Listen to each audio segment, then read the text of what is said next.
It's Deconversion Therapy, the podcast. This is Bonnie, and over there in Tennessee is... the ghost of Karen. She's in Tennessee, so her soul is gone, but her ghost is here. And she says that because they've been trying to cancel her on TikTok, but they have not been successsul. They have not succeeded. She the Dark Lord was reemerged. on my side. I know.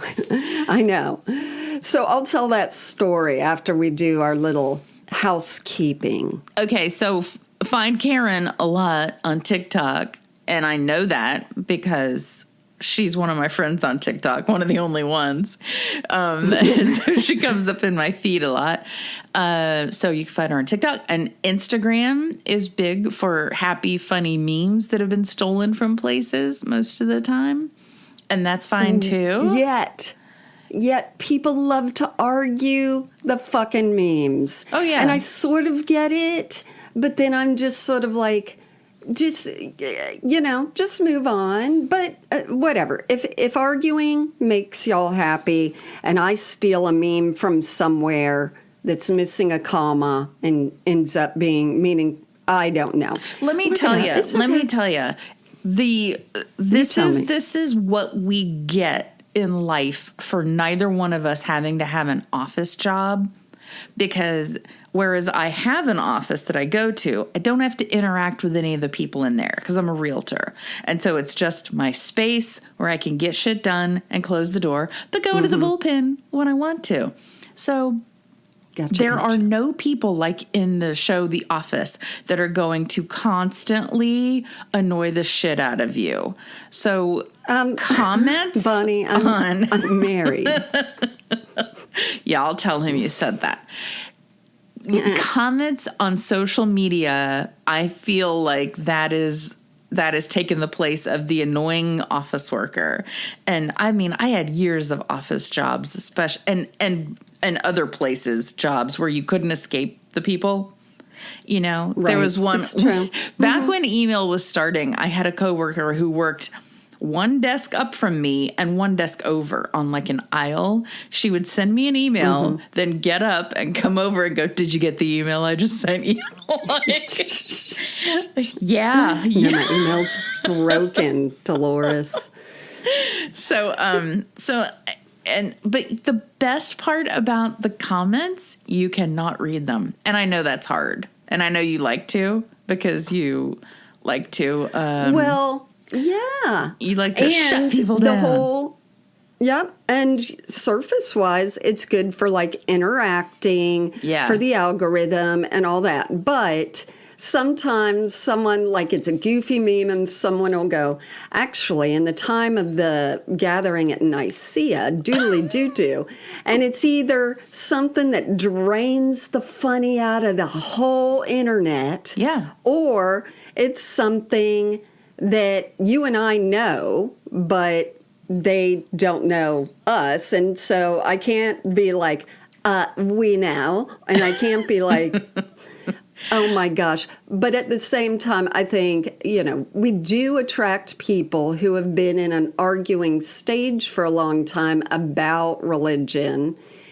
And some are in different phases. And I get it.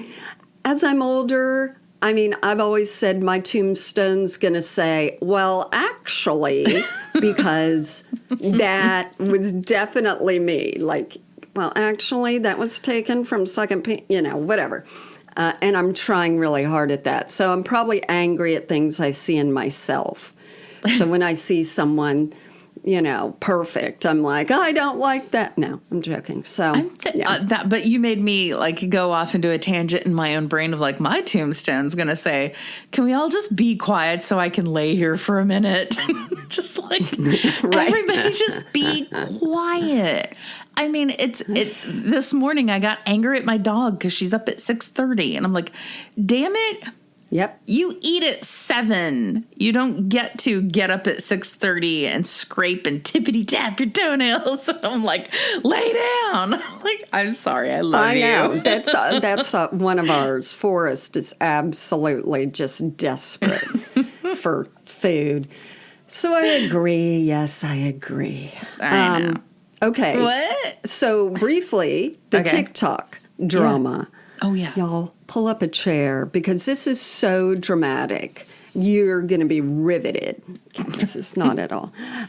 So I do the TikTok lives. If you haven't come in it to see the world of modern Christianity today in the comments, it's astounding, mesmerizing, wild, and we should all fear for our lives. But I enjoy doing it. The other day, I decided to have a different topic for once. I usually am like, hey, I'm an ex-Christian, ask me anything. This one was, is the rapture coming in September, because of all the yodels saying that.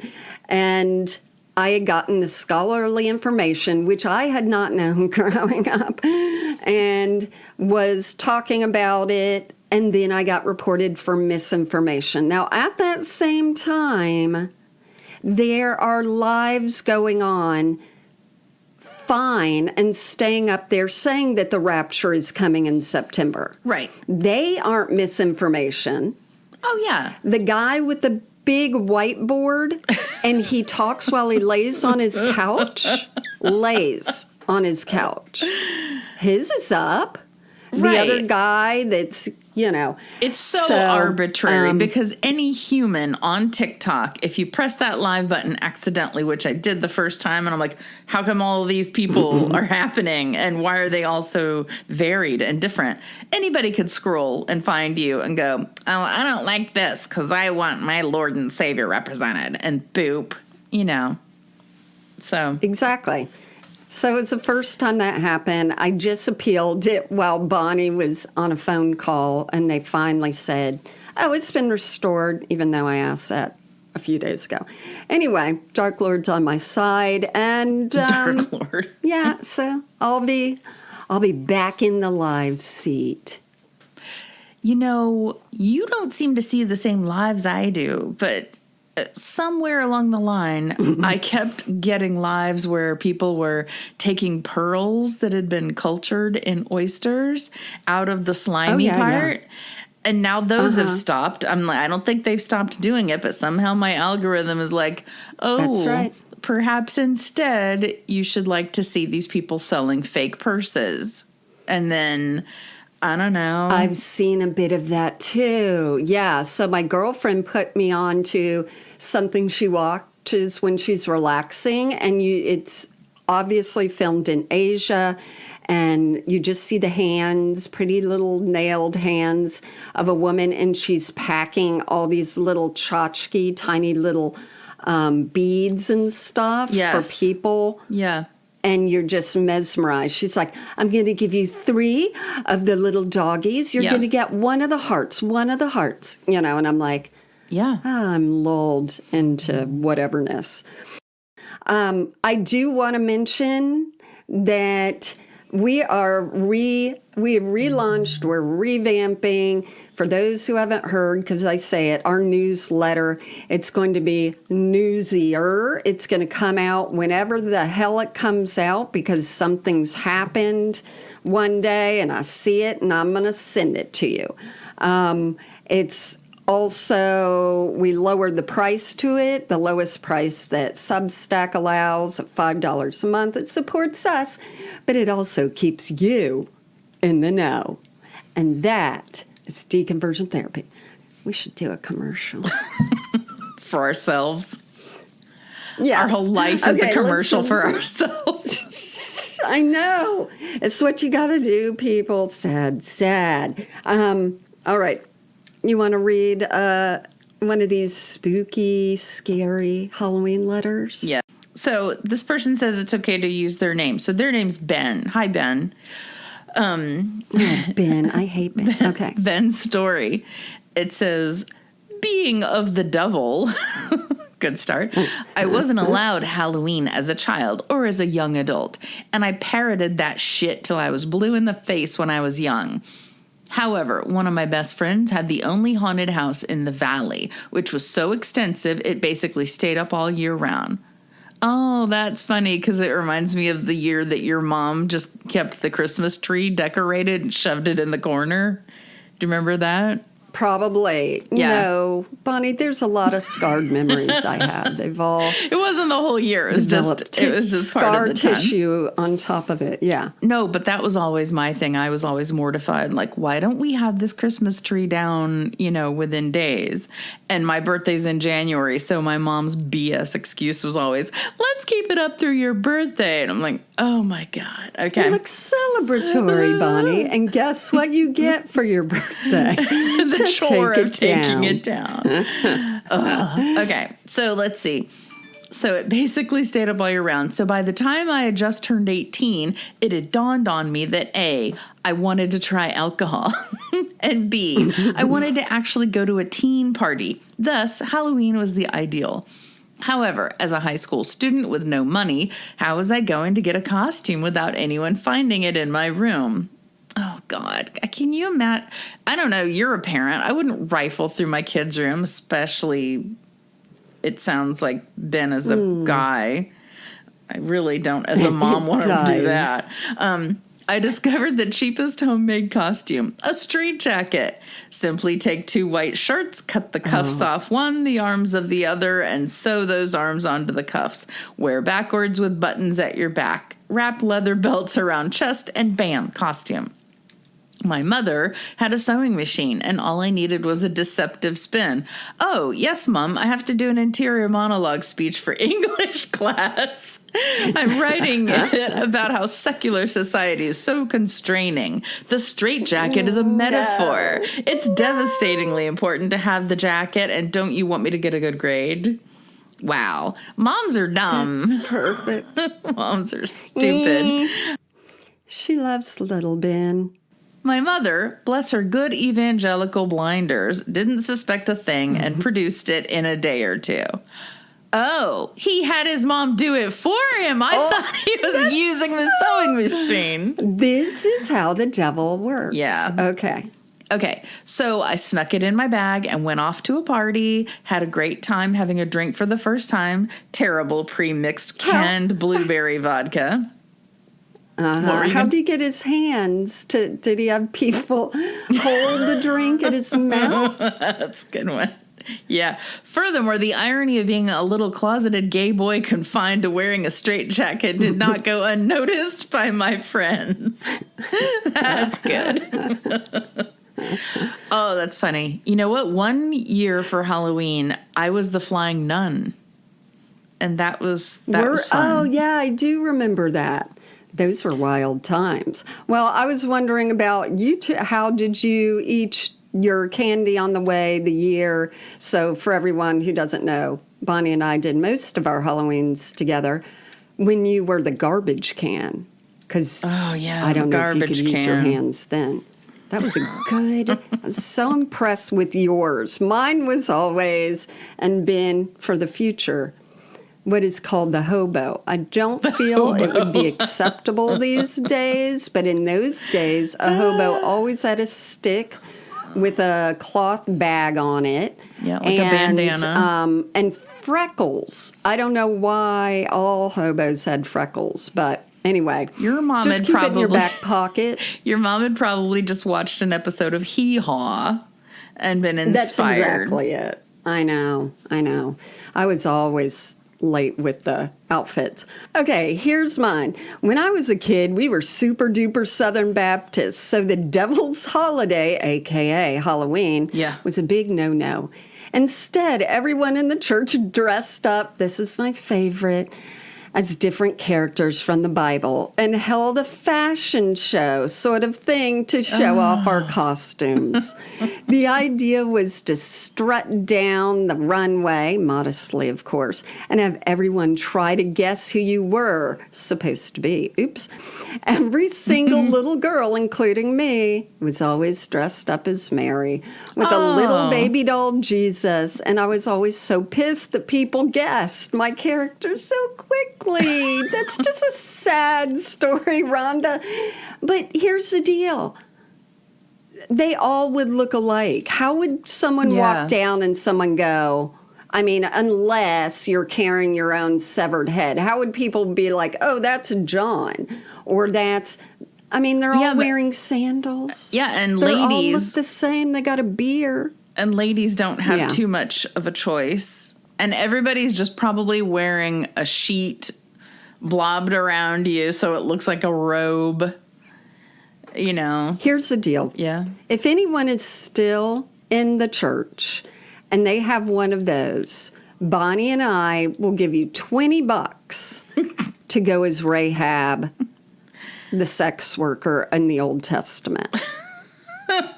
Absolutely. I can think of which. All you need,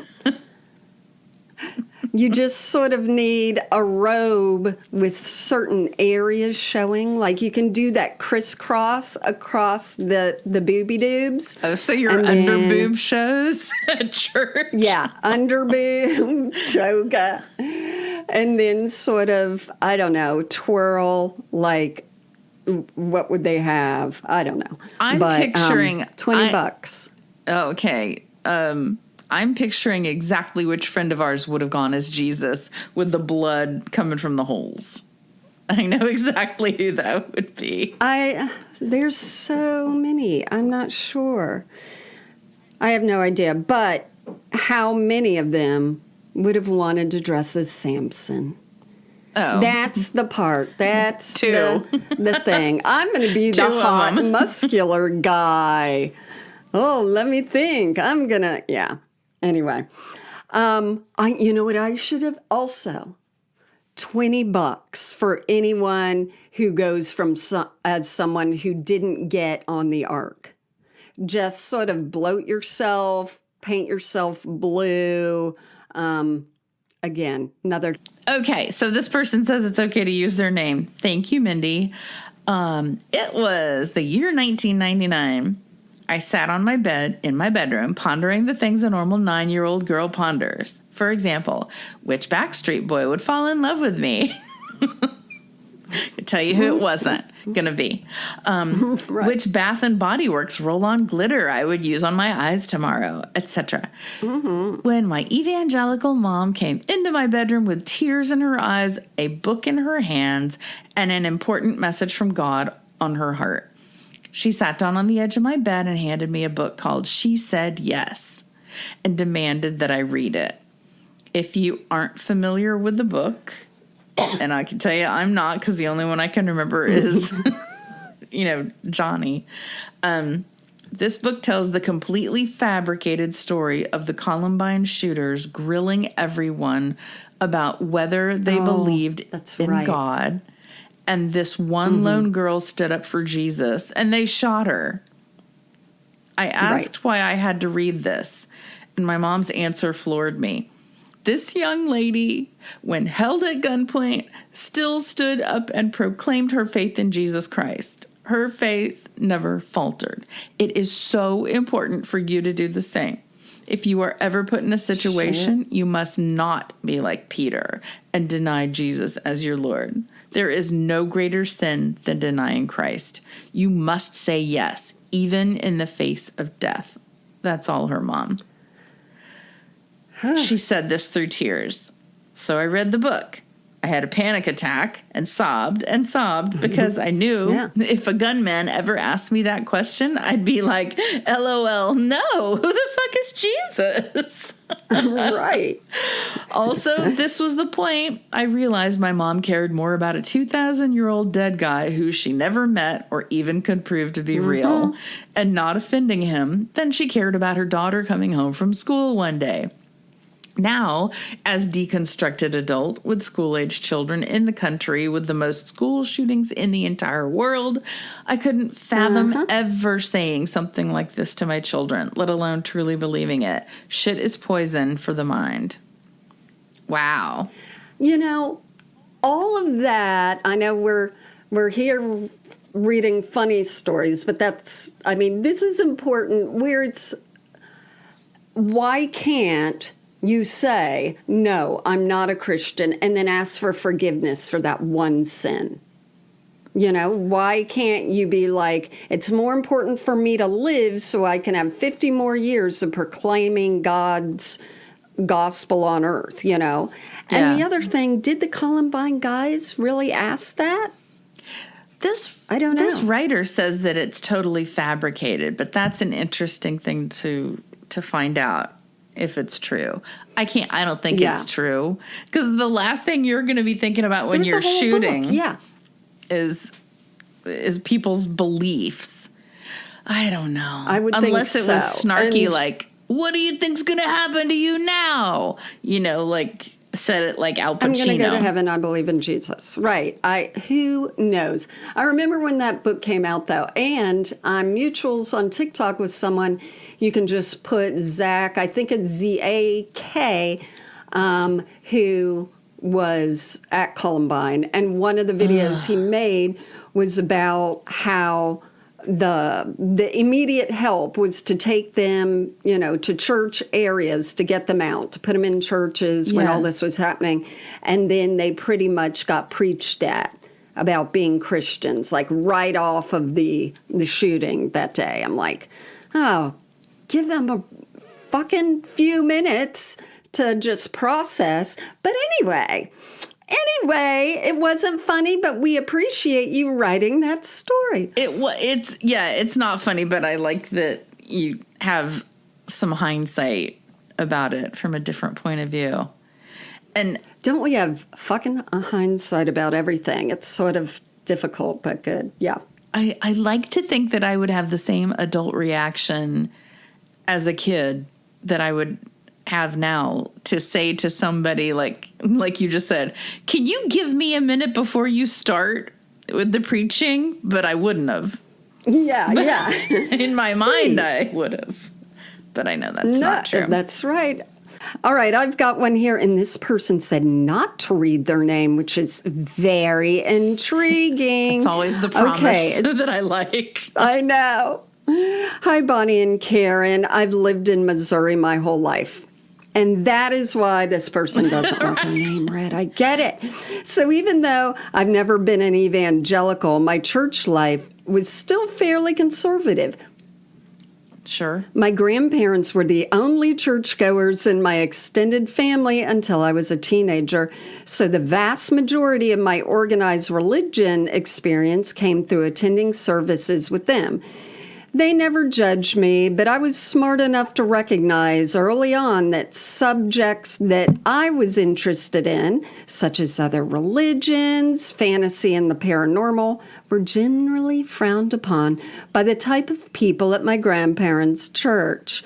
I kept my thoughts to myself, but unfortunately, some ideas burrow under your skin in ways you don't even recognize until you're 20-something years old and uneasy about reading a book by Richard Rohr because you wonder if God might judge you for it. You're the one that told me you liked Richard Rohr when he spoke with Brene Brown. Remember? So that's just... Oh, yes. Okay. Yeah, so he's just too way out there with his love everybody stuff. Oh, yes. There's too way out there to be when you love people. Spoiler alert, I have since read multiple Richard Rohr books. Oh, this person is such a heathen. And probably 100 others besides, because I'm a giant religion spirituality nerd, and I have yet to develop boils or be struck by lightning. God might just be drawing it out to make it more fun, but in the meantime, I'll enjoy myself. So, I didn't realize until I started listening to your show, that demons and spirits played such an oversized role in evangelical theology. Absolutely. I think I assumed that for forbidden topics like those, people would, not talk about them. I've come across books by people talking about things like evil mermaids. Yes, really. Redundant. And just assume they were wackadoos. You're right. Who happen to have friends in publishing. But you have shown me the error of my ways. I'm not quite sure how I feel about that. Yeah, there are so many wild, philosophical, theological ding-dongs out there. They just love demons. Anyway. The good news is you made me think of something that I'd like to share with you. As a voracious reader, I've spent more hours than I should probably admit combing through Amazon for my next fix, which means I've seen a lot of interesting stuff. There was one book years ago that I desperately wanted to read for all the wrong reasons. It was a self-published autobiography of a woman who discovered that there was a Missouri town infested with demons and how she saved them. Or maybe herself, I don't remember. As a Missourian, she saved the demons. Okay. I think it meant save the town, but or no, maybe she evangelized to the demons and they got converted. And they became Christians, exactly. Yeah. As a Missourian, I really, really wanted to know which town she was talking about, but I didn't want to support the lady's delusions exactly, or have whichever Amazon worker boxed it up judge me. So I still don't know the answer. This person that we don't know the name of, it'd be in the newspaper because every miracle and everything of the devil is always true. And fact check, you'll find it in the newspaper, I'm sure. It's always true. Oh, yeah. The way I see it, the story could have gone two ways. Either the evil stronghold was one of the generally more liberal cities like St. Louis or Kansas City, of course, or an unsuspecting little town where someone decided to spray paint devil horns onto a billboard and inadvertently invited Satan to homecoming.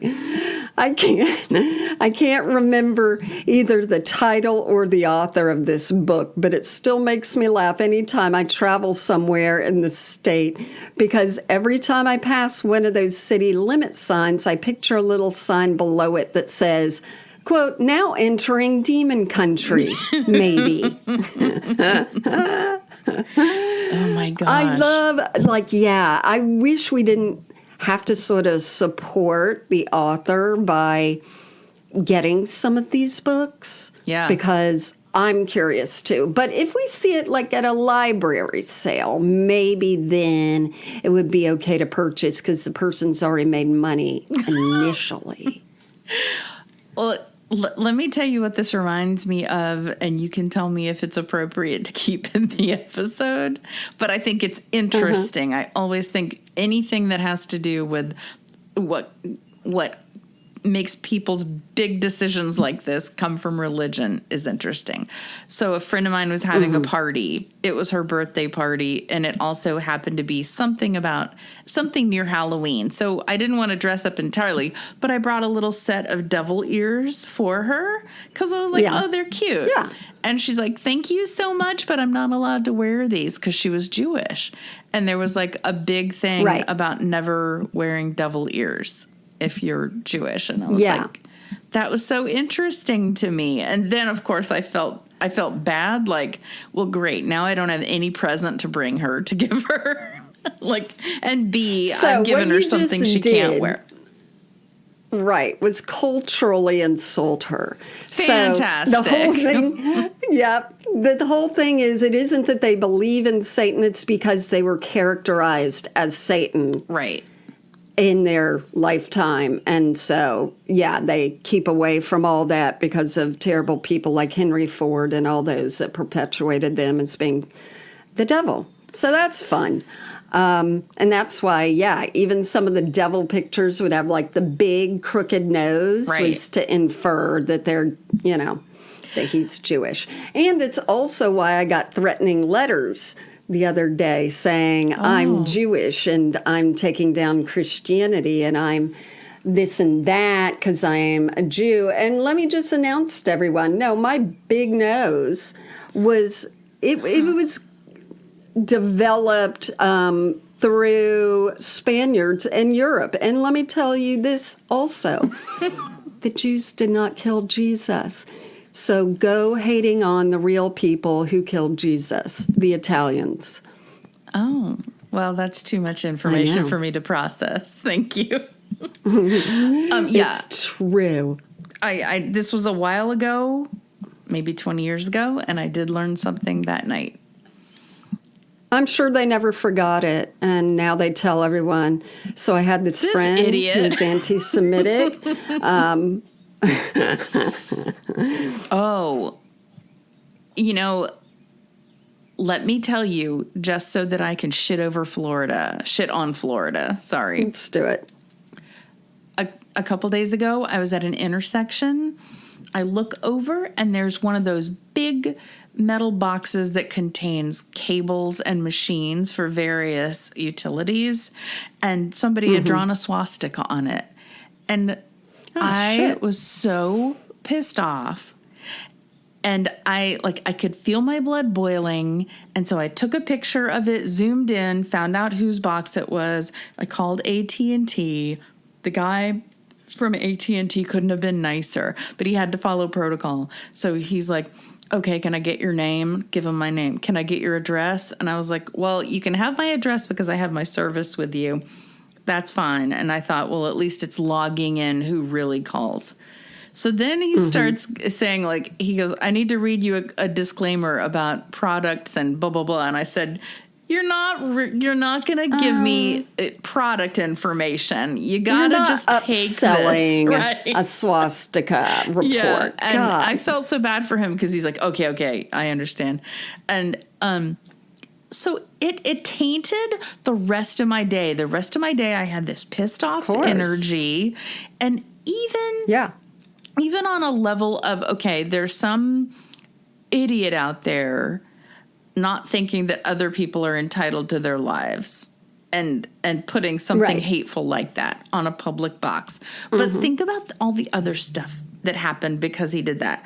I had to waste my time. It was like a 20-minute phone call, of reporting this. I had to waste my time. The guy who works for AT&T got paid for 20 minutes of work from reporting something that shouldn't be there in the first place. And now somebody has to be dispatched to paint over it. So that's like an hour of time being sucked out of the lives of other people just because one person decides they're going to be filled with hate. It's, and that's not the purpose. That's not my ultimate purpose of wanting it gone. I get it. But just the byproduct of, if you're going to do something hateful, you know what? Just write a shitty comment on social media because then we can ignore it. Thank you, Bonnie. All right, I'm sorry. Because the person who sent me all those threats that I'm Jewish is from Florida. So it's probably the same person. Actually, two things with that is that, one, Bonnie and I grew up and knew someone who's in a position in Florida, and he met with DeSantis. And our friend is Jewish, and DeSantis did this whole thing about how they're really going to crack down on anti-Semitic behavior in Florida. And since then, it has exploded into those neo-Nazis in Orlando that they filmed, I guess it'd be a couple of weeks ago from when we post this. And people just let them do it. Like the cops didn't tell them to go away. So there's this whole underbelly or group in the Orlando area and throughout Florida. And the person who sent me the threat, I traced back to Orlando. And I'm like, I wonder if they were standing on the bridge that day with those other neo-Nazis. And I wish I wish that they were, because that would mean there were so few of them that they were all confined to one little space. But I think they're just a lot more of them than we want to admit. They absolutely believe incorrect facts because they all put it back to the Jews killed Jesus, which was in Mel Gibson's movie, and they're getting their theology and dogma from Mel Gibson, actually. They haven't cracked open the Bible at all. So. I think it's just another group of people where they can get together with and make somebody the other and shit on somebody else. They do that with anti-Semitism And I'm sorry, my train of thought People went of away. color, because... And people of color. Yeah, you and I, right, we're talking about if I got that threat, and I got 2 of them, but if I got those, I can't imagine if I really was Jewish and like how that would feel, or people of color who just get this constantly. Yeah. Constantly. I mean, ugh. All right, that's fun. That's hilarious. Okay, Bonnie, you want to take devil horns to any of your other Jewish friends, huh? Why don't you take them down to the synagogue near you? Just a bucket of... That's right. All right, I've got another one where they don't want their name read again. Yes. And it said, this one's got a trigger warning. So here we go. Maybe down the fun path again. We don't know. Trigger warning for some very dark humor and the natural death of a dog. Believe me, if anyone loves dogs, it's Bonnie and I still have some, dark humor about my dog's death, which we will not talk about. Okay, hello, Karen and Bonnie. Love the podcast and frequently use your followers lists on Instagram to check in on which friends from high school and college are currently deconstructing. LOL. Here's my story from evangelical youth group in the mid-00s. Ooh. One summer, when we were 16, my friend, who I had invited to church and to join our youth group, was asked by another youth group family to watch their dog while they went on vacation. Oh, no. What the family neglected to tell her was that this older family pet had cancer. Oh. As luck would have it, Pookie Bookie, she came back to their house one day to find the dog, I will say, peacefully deceased. Let's just do that. This was especially traumatic because this friend's father had suddenly passed away a year prior. In a panic, she ran next door where the neighbor helped her contact the family. But that's where this story takes a truly bizarre twist. Let me go down here. The family asked her, quote, to bury the dog in their backyard. That's just a lot. That's a lot. Not knowing where else to turn, she sent out an SOS call to the rest of the youth group friends. Me and my younger brother drove over along with a handful of other youth group kids who had cars. This brings back memories. Mind you, this wasn't a rural area where that practice may be more common. This was a very nice neighborhood in the suburbs of a major metropolitan city where it is illegal to bury a dog in your backyard. But here we were, a group of suburban teenagers trying to figure out how to dig a hole large enough for a big golden retriever. Oh my God, it's a big... I'm sorry. I'm sorry. It's just the size. I know. And it was raining. Of course we it all was. took turns digging with whatever implements we could find. But after a good while, when we tried to move the dog... No. We all took turns digging with whatever implements we could find, but after a good while, when we tried to move the dog into the hole, we got a very practical lesson in what happens to a body when rigor mortis sets in. The dog's legs are sticking straight out, and it would not fit in the hole. Gosh. That's when the next door neighbor stopped by to check again. Oh. Okay. Seeing the issue with the rigor mortis, he proceeded to physically force the dog's legs back into a bend and stuffed it forcibly into the hole we had dug as we all watched on in stunned, horrified silence. Finally, we all trooped inside to get out of the rain. The mood was both weirdly somber and hysterical. My friend offered us takeout from a local restaurant, and we all ate in pained, awkward silence, cracking the occasional inappropriate joke. Truly the strangest youth group activity that I have ever participated in. Oh my God. And there have been many strange ones. On a lighter note, Please. that friend left the church in her early 20s, and I followed later. After a few years apart, we reconnected, and she's one of my closest friends to this day.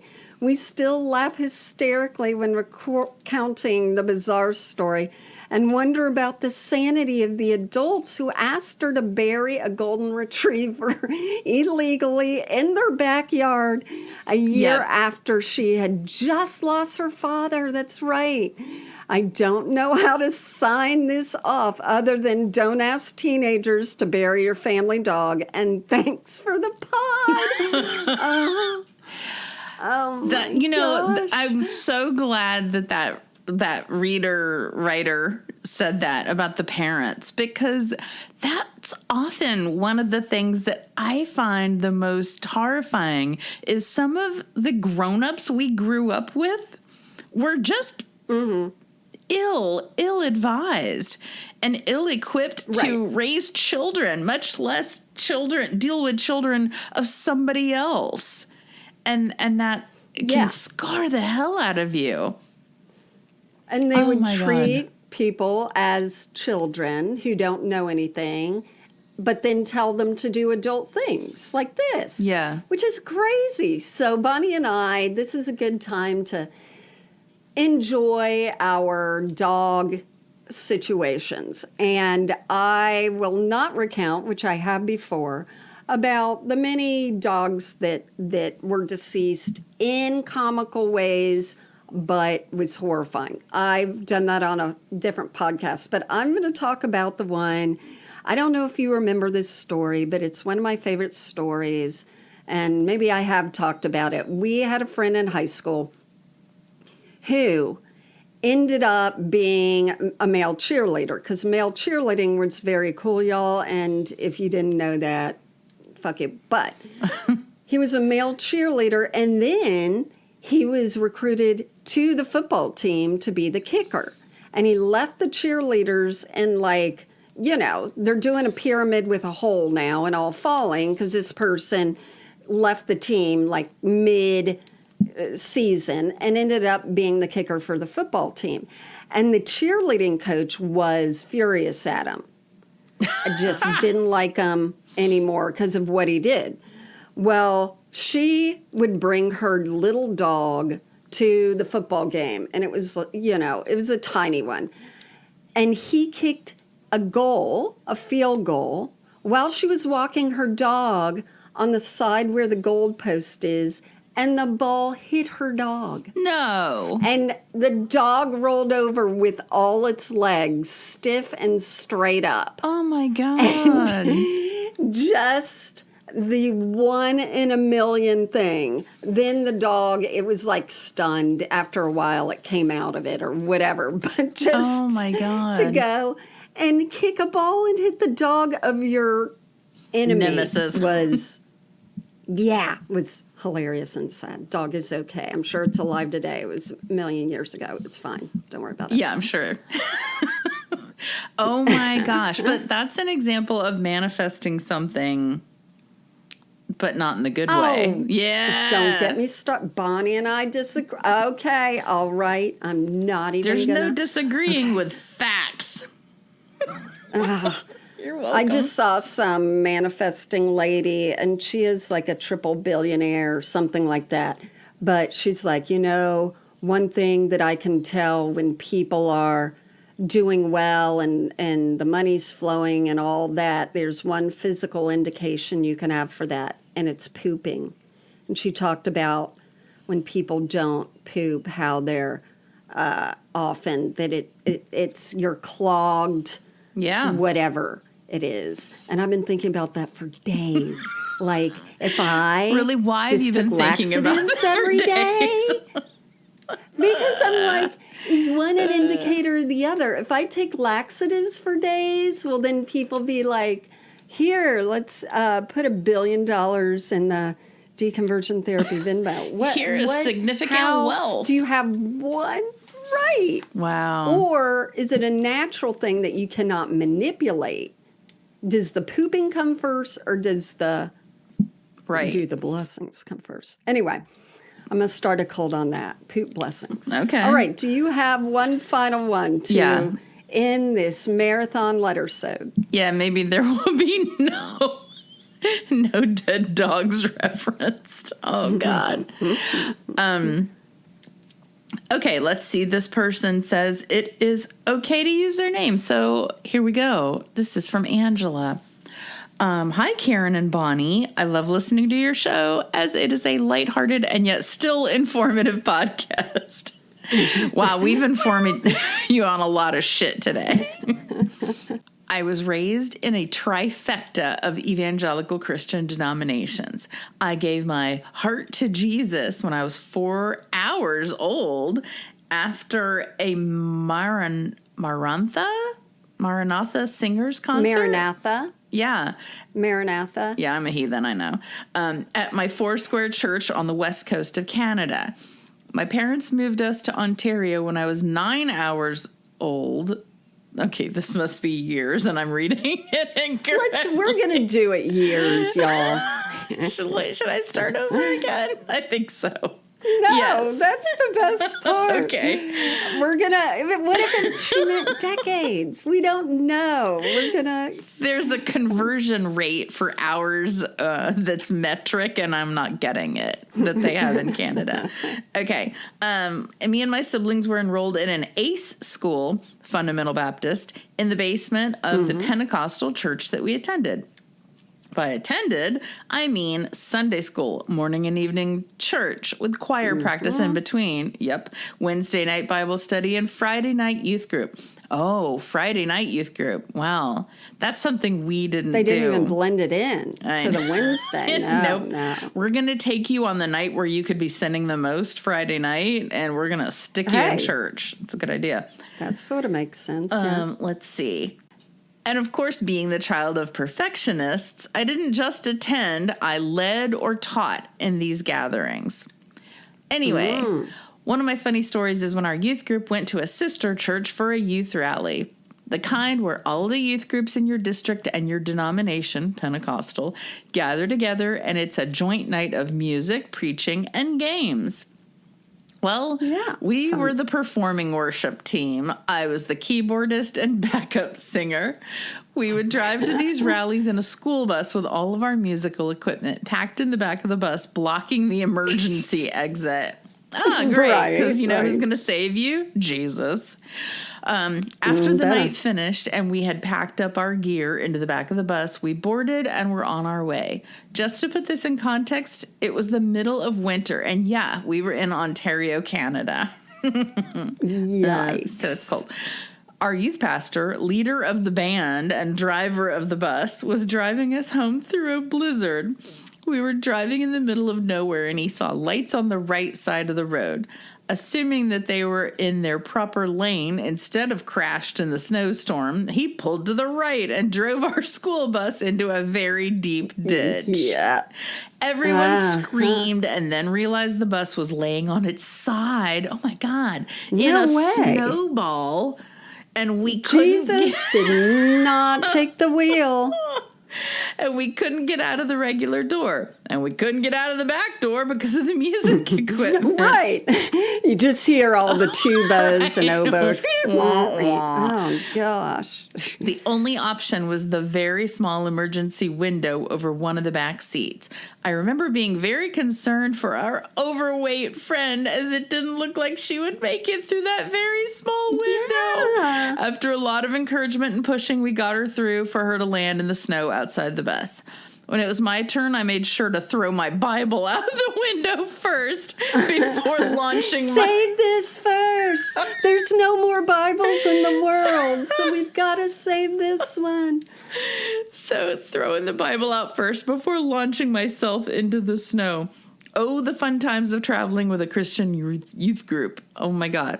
That's so funny. What the? I mean, we can laugh because I assume this person came out unscathed. Right. But it does make you wonder. You know that people at the church were like, God had his hand on you. Yeah. God saved you guys. And again, we want to go, where was God when the guy bus turned was the wheel going into to the the right? ditch? Just prevent it. Oh, yeah. Anyway, thank you guys for getting on this catastrophic bus ride of an episode with us. It was really fun and crazy and goofy and all that. And please send us new letters, because I'll tell you this.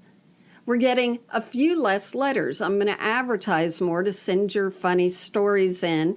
We still have a bunch to go through. If we haven't hit yours, send us a note at deconversiontherapypodcast@gmail.com to remind me, like, hey, you didn't read mine and mine is funny. It isn't about death and destruction. Then we will get to it. And we appreciate you guys listening. You're going to find down below in our details everything, about our sponsors or our merch or this and that. You know the drill.